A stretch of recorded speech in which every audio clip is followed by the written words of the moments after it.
So I am going to do a little bit of a market update. Then I'm going to talk about an overview of some strategies to help buyers despite these rising interest rates, just more giving you guys awareness of some newer mortgage programs that are out there and kind of some ideas that might be able to help some potential buyers, and then talk a little bit about some social media things during the holiday season.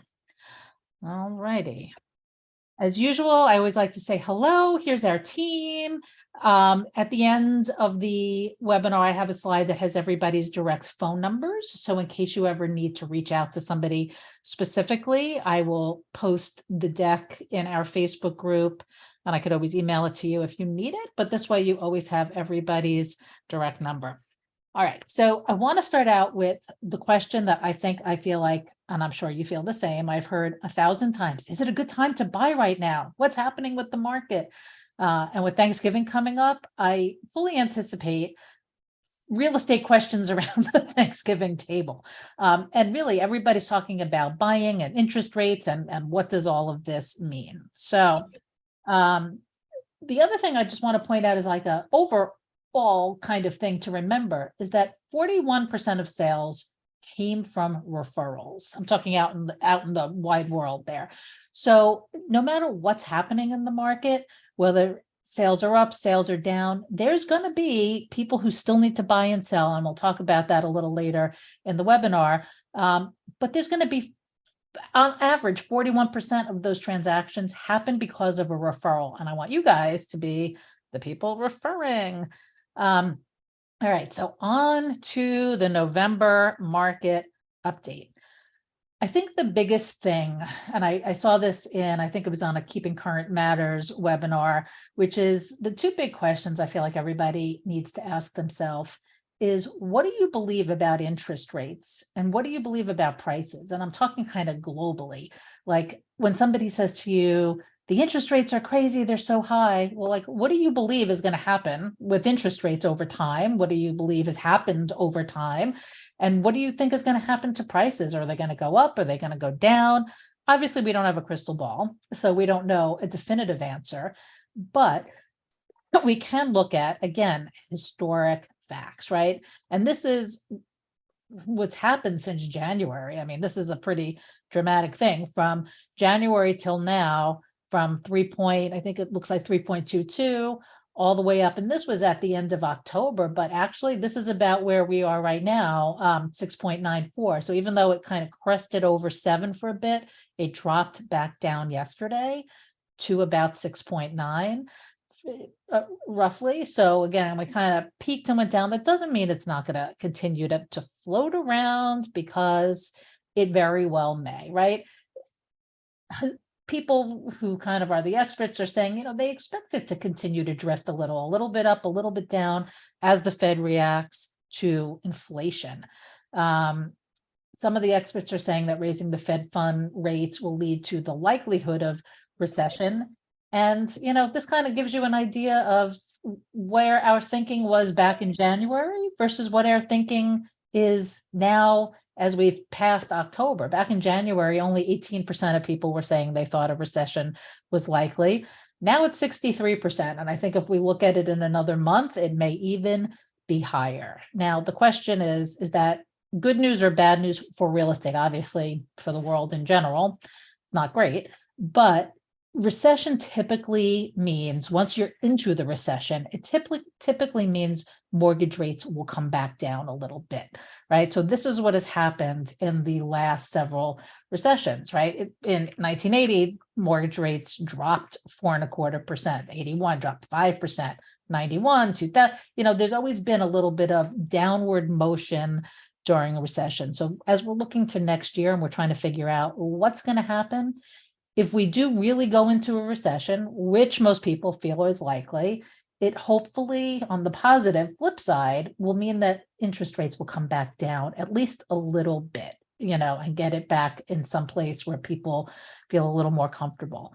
And in terms of where people think housing prices are going, and again, these are like the dining room table questions. What do you think is going to happen with housing prices? Some people say it may go up a little, some people may say go down a little. On average, I think you're pretty safe to say in most markets, it's probably going to be relatively flat. Now, that doesn't mean it may not have a little wiggle room up and down. In certain markets, which got run up at an insane rate during COVID. I don't know why Boise, Idaho pops to mind, but I remember reading something where they just had astronomical growth in certain Midwest towns, obviously Florida as well. They probably can sustain what happened, and those may see bigger drops. But if you're talking in our area in New Jersey, I think we'll see a little softening. I think we're going to see a $500,000 house go for 500,000, or maybe even a little bit lower. I don't think we'll see $500,000 houses be bid up to 600,000. So when we say our price is falling, I don't know, people were in like a bidding auction mentality, right? So that wasn't really so much the value of the house as just a moment in time, what people were willing to pay. So I think we may see the numbers look down a little bit, but only because the last, 6 to 12 months were crazy. So again, when people say, should I buy? I keep pointing this out because it's really relevant, is the other alternative, if they're not living with family members, is to rent. And the one thing you can be certain of is that rents will continue to go up, right? So if they wait a few more years, rents are going to continue to escalate. This was 2010. These are obviously not Northeast rents, but this is a national median. 2010 average rent 700. Now it's, pushing 1325, 1350. Not where I live, but on a national average. But if you just look at the dramatic increase, it's going to be just as equally difficult for people to afford rents. On the positive side, there's always going to be a certain amount of people out there, buyers and sellers, but for the moment, we'll talk about buyers who truly have to move. They have to buy. They don't have, for whatever reason, the willingness or the ability to rent at the moment. They need to buy something. Maybe they're starting a new job. Maybe they're retiring and moving out of the area and need to buy something in a different space. Maybe they're having a new baby or 2 or 3, and they just need the more space, right? So that they truly feel like they need to buy. So those are the people we want to really be looking at. First-time home buyers, which in the last year were really so much of the business was first-time home buyers. That's actually decreased for the first time in a while. It was 34% of buyers were first-time home buyers. Now it's down to 26%. And it's actually the lowest amount of first-time home buyers since 1981. And the age went up, right? The average age used to be 30 to 33. It's now 36. Just because people can't afford it, they need to be further on in their career, and while it may be a strategy to focus on first-time home buyers, I don't think that's going to be where the easy transition and sales are right in this coming year. But if we do have somebody who's thinking of buying, we have to figure out what their reasons are, because they may have a pressing reason. And we also need to be conveying that you don't actually need 20% down to buy a house. I know everybody kind of runs the numbers in that way. I have a 26-year-old, oh no, take that back, 28-year-old, forgetting my kid's age, 28-year-old daughter who just went out last weekend for the first time to start looking at houses. And she's probably a good year away from really being ready to buy financially and whatever. They're living with us right now. But you don't need, and this is what I was trying to educate her about, is that you don't actually need 20% down. A year ago, in reality, you needed 20% down just to get your offer accepted, because sellers were not accepting deals from people with 5 or 10% down when people were putting 20, 30, 40 or all cash and they were paying so much above. But as that demand shifts, the sellers are going to start looking at the buyers who can close. And really, at the end of the day, it doesn't matter what they're putting down. If they get the mortgage, the seller's walking away with 100% of their money anyway. So there's going to be more opportunities for us to educate those buyers to look into first-time home buyer programs, to look when a house has been on the market a little bit longer, that seller might be willing to make some concessions. And I'm going to talk about, that's my lead into the mortgage side, that we're going to talk about it in a minute, is about buying down the interest rate and all kinds of things that sellers might start doing more of that we haven't seen in a while. So, oops, there we go. On to mortgages. So now this is kind of like segment 2 here. So the thing that I got this from Linda Avery, who is our trusted mortgage advisor, and I'll share her information again with you. She had spoken live on last week's webinar, but I pulled some of her slides to go over with you. Just going to give you a point in time right now, so we have it. This was as of yesterday. The 30-year fixed, we're averaging 6.9. As you can see, as you drop down to 20 and 15, the rates go down a little bit. The 5/1 adjustables are 5.62. So buyers have some options in here, but these are still pretty high rates when it comes to what it costs people to buy. So with the demands kind of slowing because of the higher rates and houses sitting a little bit longer, there are programs out there and options that, again, I don't because you guys are not directly working with buyers and sellers. It's not like you need to physically do this yourself, but it's like dinner table conversations. The conversation I had with my daughter, like there are other ways to maybe get them in a house that can bridge this gap of like the crazy interest rates right now, where they'll probably be in 2, 3, 4 years. Maybe where people's incomes are going up and maybe getting better deals on the purchase price right now because of this like softening in demand. So there are things that we should be knowledgeable about in case it comes up. All right. So the first thing I really want to talk about are these buy down programs. And if any of you have been in real estate for a while, or even just bought your own house, you know, you could buy down your mortgage with points. Now, sometimes people, don't fully understand what points, but buying down, it's just a method of lowering the interest rates because you're basically prepaying some of the interest upfront so they can lower the interest rate. So it costs, but it doesn't have to be a cost necessarily to the buyer. And that's where we can talk to sellers about doing interest rate buy downs for the buyers, so that instead of maybe lowering the cost of the house, they're paying down more of the points and bringing the interest rate down for the buyers. But there's a couple new things that are out, which again, I've been in real estate for 25 years, but I don't remember some of these programs really being big deals back when, you know, when the interest rates were higher. Definitely hasn't been a thing since they've been low.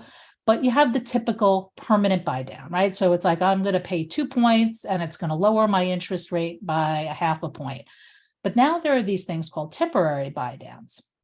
And so it's a buy down that's a little cheaper to buy because it only lasts for a temporary amount of time, but it lowers the interest rate during the first couple of years.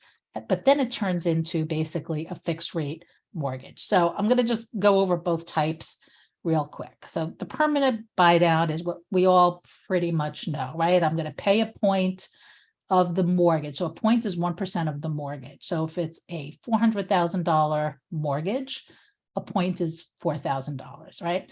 And so you can have 1 point, 2 points, and it lowers your interest rate by 0.25% per point. So if the interest rate was 6.5 and you did 1 point, it'd be 6.25.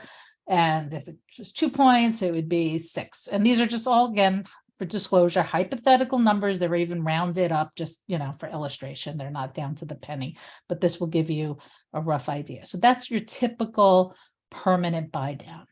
Now, a temporary buy down is still a fixed rate mortgage. So it's not an ARM, it's not a 5/1, it's not a 7/1 where it adjusts at the end of the period every year. You're actually at a fixed rate, but you're buying down the interest rate for a certain period of time. And then it kind of steps back up and goes to the initial fixed rate. So this is an example, right? If we were at, I guess, a 6.5% interest rate, you can buy down you can buy down the interest rate for less but you're buying it down a full percentage for just 3/4 of a point for like a one-time buy down. So in year 1, the interest rate is 5.5. In year 2, for the rest of the term, it's at that fixed rate of whatever your initial thing was. So this is called a 1-0 buy down because it buys down the rate for 1%. But there's also, oops, wrong direction, sorry. There is also a 2-1 and a 3-2-1.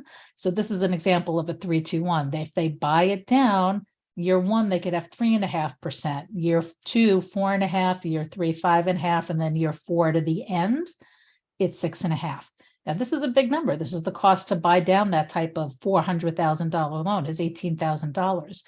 But you can make it a seller cost. So instead of that seller being like, I'm going to reduce the sales price $18,000, which doesn't result in an awful lot in a monthly number for your buyer in terms of lowering their monthly number. If they put it towards even a temporary buy down, it could really get a buyer in the house in that year 1, 2, 3, and then they're at a fixed rate for the balance. So they know what they're in for. It's not like a 3-1 ARM where in 3 years, it could jump several points and they don't know what it's going to be. This is a fixed rate, but with a temporary buy down.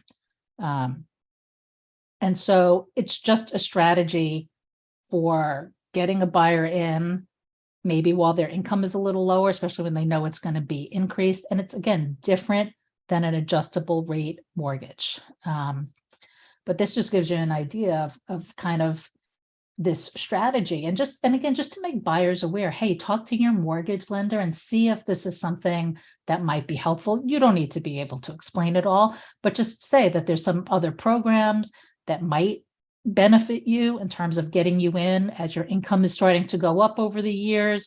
And at this entry rate, might be a little more helpful. Now, they always qualify them at the fixed rate, but this just gives younger buyers or newer buyers a little more breathing room in their monthly numbers in the beginning.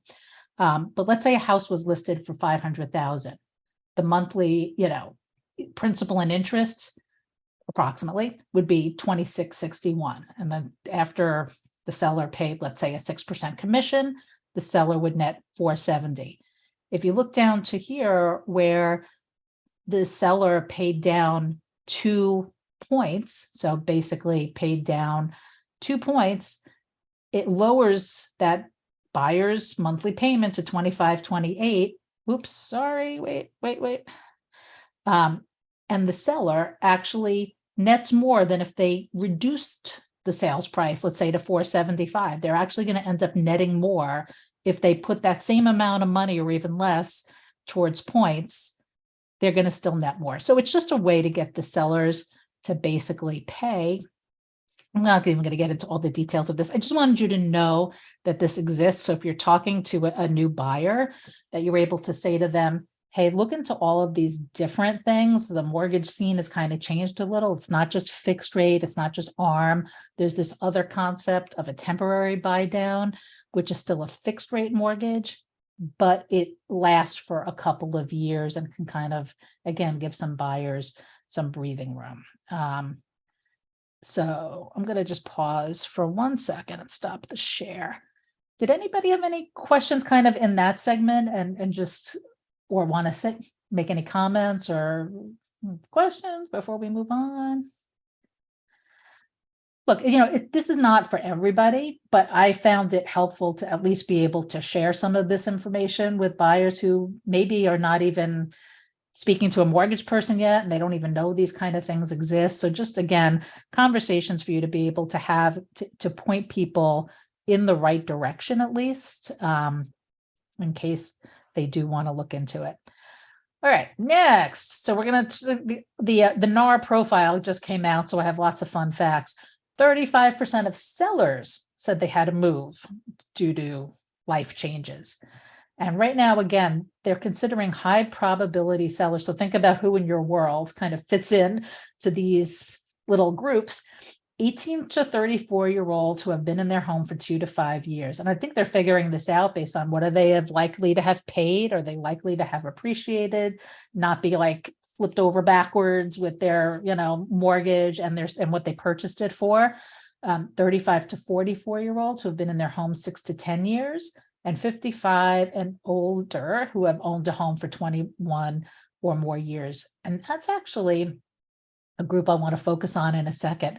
The key reasons that sellers tend to say they have to move is retirement, change of jobs or family situations, getting married, getting divorced, birth of a child, relocation. Maybe they can't just keep up with the price, or physical limitations. Maybe they can't live in a 2-story house anymore and they need a ranch, or that they can't afford the mortgage and living expenses, so they want to go down into something less expensive. But the reason I want to kind of really hyper focus a little bit on the 55 and over homeowners, again, to give you some thoughts about if you're reaching out to people you know or having conversations, just to keep some of these thoughts in mind. 55% of sellers were over 55. That's and 38% are over 65. And the reason this is kind of interesting and important is because if you're a seller who's been in your house for 20 years, 25 years, you probably paid, I'm going to even just use it like this as an example. You may have paid $100,000 for your house and it's now worth $700,000 and you've paid off your mortgage already. So wherever you're going, if you're downsizing, which again, when you're in that 55 to 65-year-old category, most people who sell are downsizing, you now have cash. So the high interest rates don't affect you as much because most likely you're saying, I'm selling a $700,000 house. I want to move to a 55 and over community and I'm going to spend $350,000 and I'm going to pay cash. So it doesn't matter whether the interest rate is 10%, 7%, 3%. If it's 3%, maybe they take out a mortgage, but at 7%, they're going to go, you know what? I'm going to just pay cash, right? And do that. So they're not going to be as affected by this interest rate situation.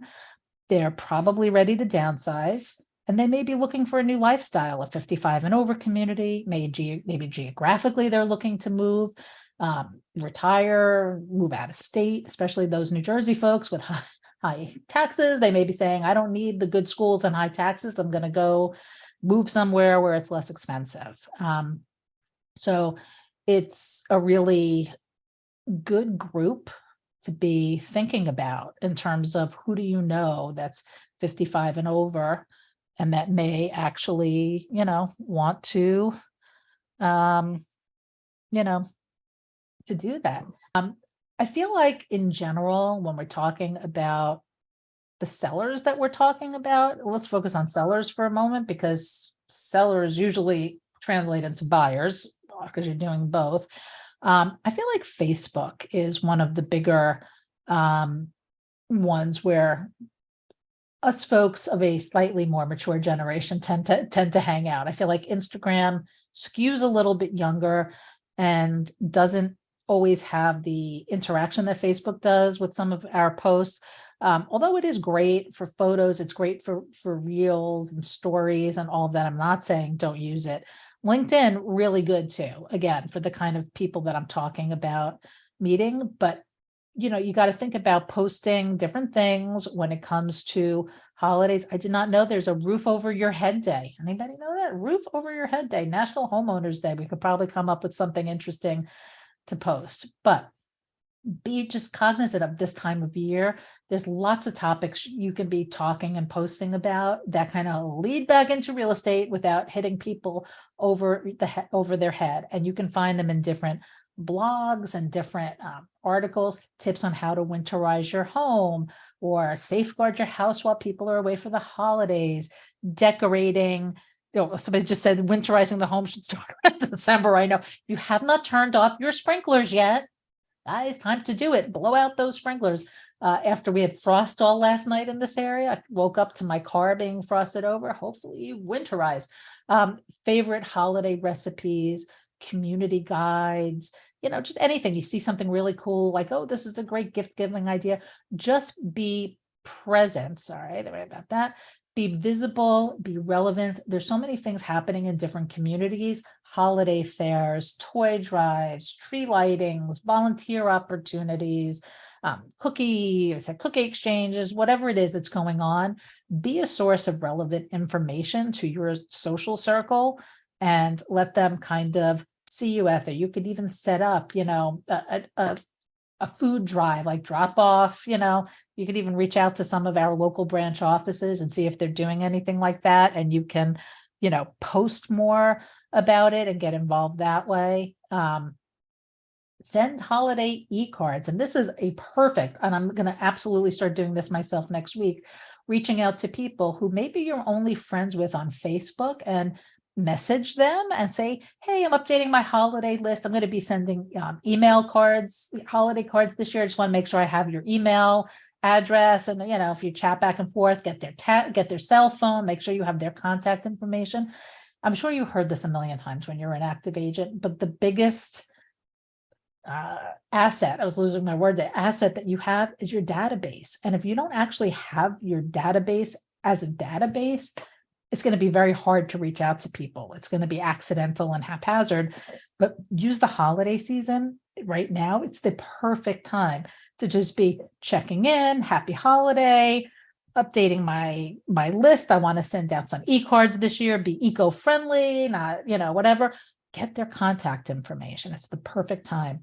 You can also send out some Thanksgiving cards. Wouldn't it be fun to receive a Thanksgiving? We're kind of getting a little too close here, but to do alternate holidays, do Thanksgiving, do St. Patrick's Day, do Valentine's Day. You can send people things at other times of the year inexpensively. This was on Amazon for, I want to say like $12 or something, a pack of 36 cards.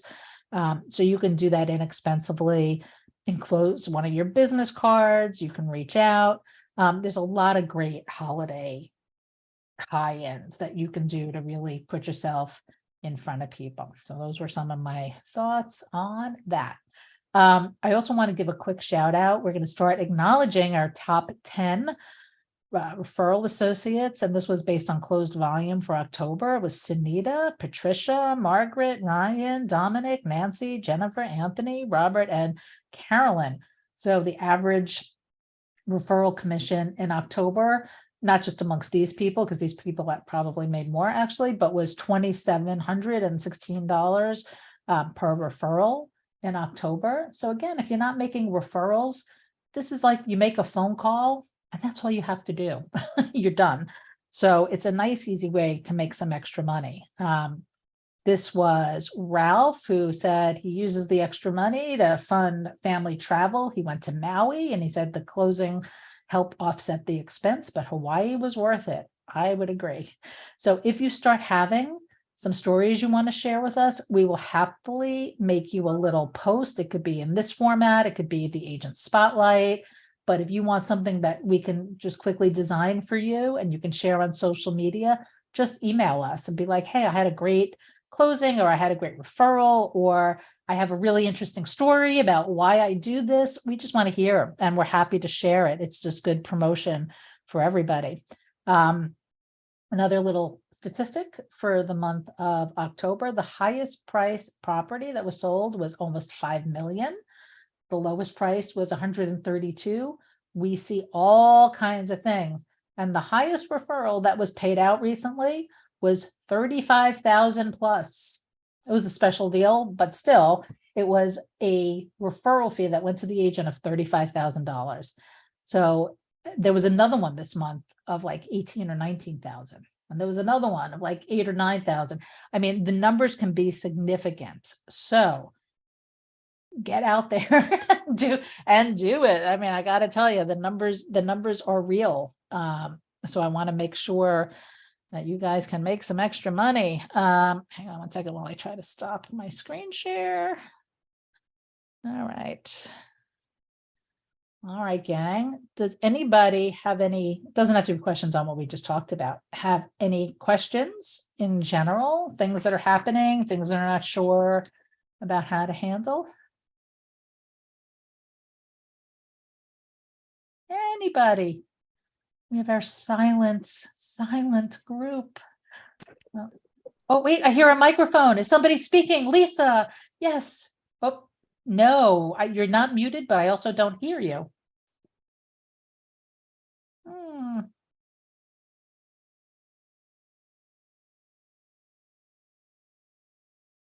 Oops. You maybe don't have your correct microphone selected, maybe. Not sure.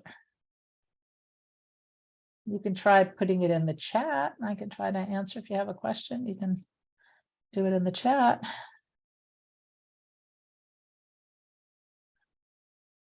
I'll just give a second there. Whoops. She disappeared. Hang on. See if there's anybody else in the chat that had any questions. Let me go. All right. Well, we can Whoops, I hear somebody clicking in. You hear anything? No? Oh, yes, yes, yes, I could hear you now. And Cortina, I hear you too. Okay, Lisa, I could hear you now. Not working. Okay. No, we can hear you. Can you hear us? Well, We could hear you. can you hear it? Yeah, we can hear you. Is it working now? Yep.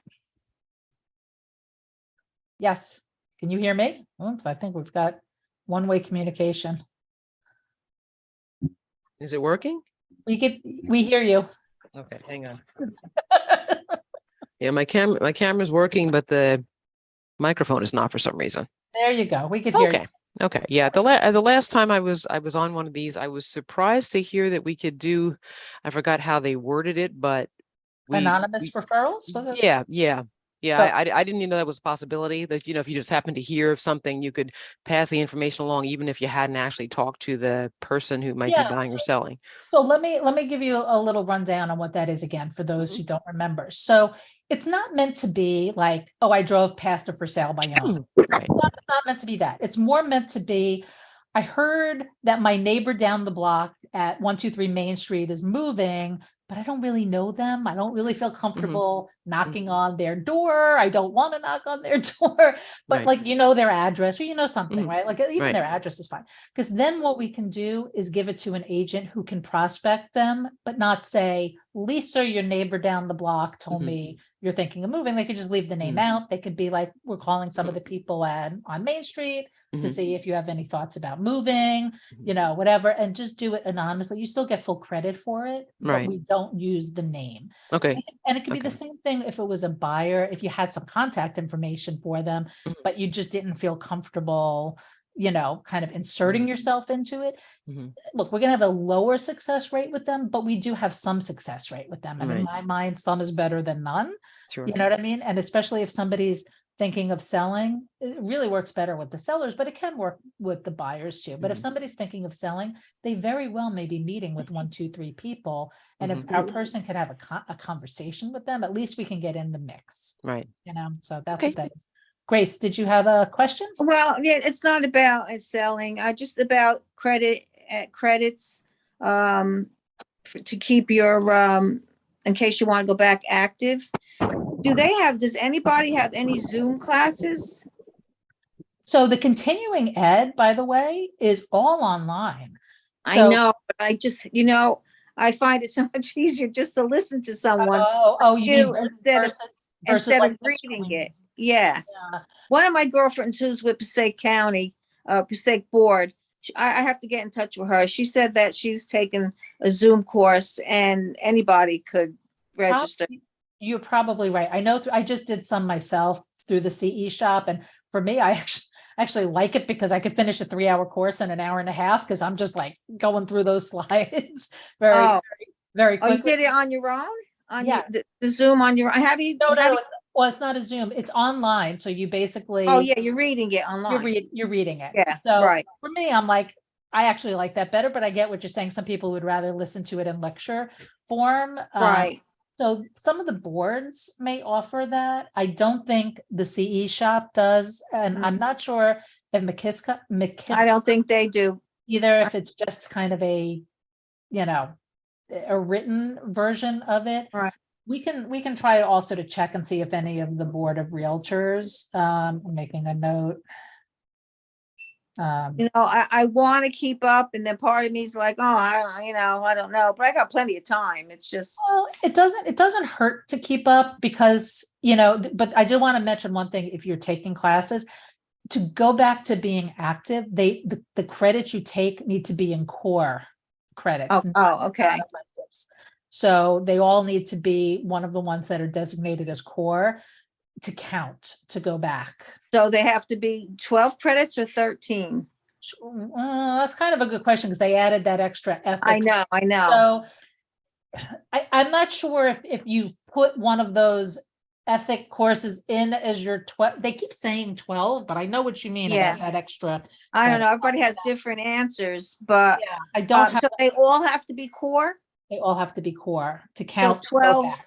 Core. Oh, so say if it's 12 credits, you have to have 12 credits in core. in core. And there's a pretty wide variety. Like I just did one on advertising and social media. It was still core. There's one on service animals and kind of fair housing that, there's a variety. They're not all literally ethics ones. There's a variety of topics, but they do have to be core. Okay, so not even ethics. Okay, Yeah. Okay. A good to combination. know. Thank you. You're welcome. Anybody else have any other questions?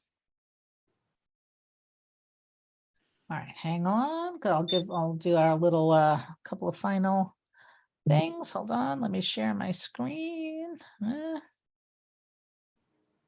right. Share. All right, so that was our Q&A. Just a reminder for everybody, I kind of do this every time. So to place a referral, you contact us first. You can go to weichertreferrals.com. You can email us, you can call us, but before you connect your client to an agent anywhere, call us because we would prefer to be the connector. We like to do it. And even if it's that we're directing it to who you want it to go to, it still should come to us first, just so you remember that. We do place the referrals at 37.5%. So it doesn't really matter whether they're Weichert, not Weichert. We try to get the 37.5. If it's in a market where we truly can't, and we're going to a brand X and they won't give it to us, we negotiate as aggressively as we can, but we stand a better shot of getting more than you do if you try to do it directly, because you're just one person giving them one referral, whereas we place thousands of referrals. So, you know what I mean? So we have a different level of leverage to try to get a little bit more for you than if you went yourself. Hopefully some of you are on our Facebook group. If you're not, don't forget to join. You could just, when you're in Facebook, in that search bar, search for Weichert Referral Associates and you'll find us. Click the join button.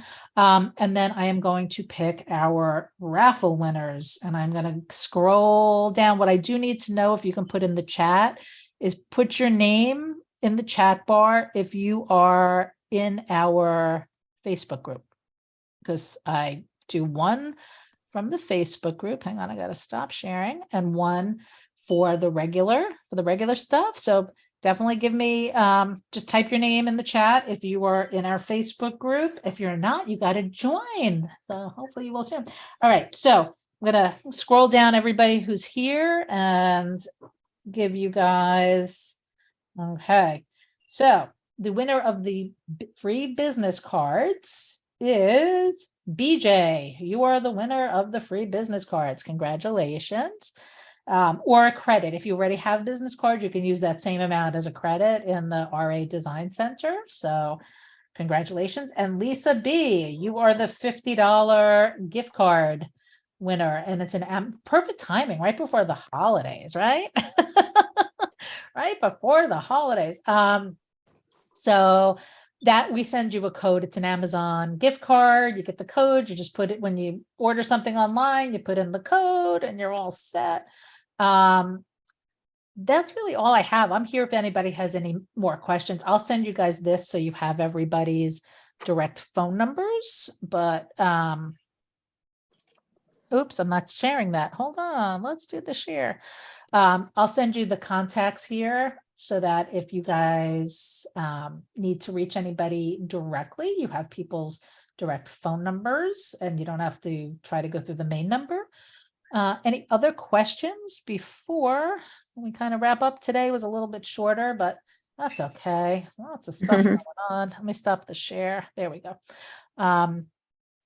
Any other final questions before we go on our way? No. Wonderful, guys. Did Well, a good job.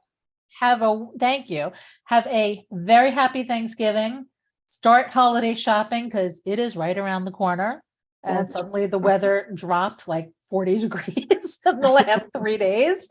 So welcome to late fall, early soon to be winter. And I will see you guys next month. Thanks, Karen.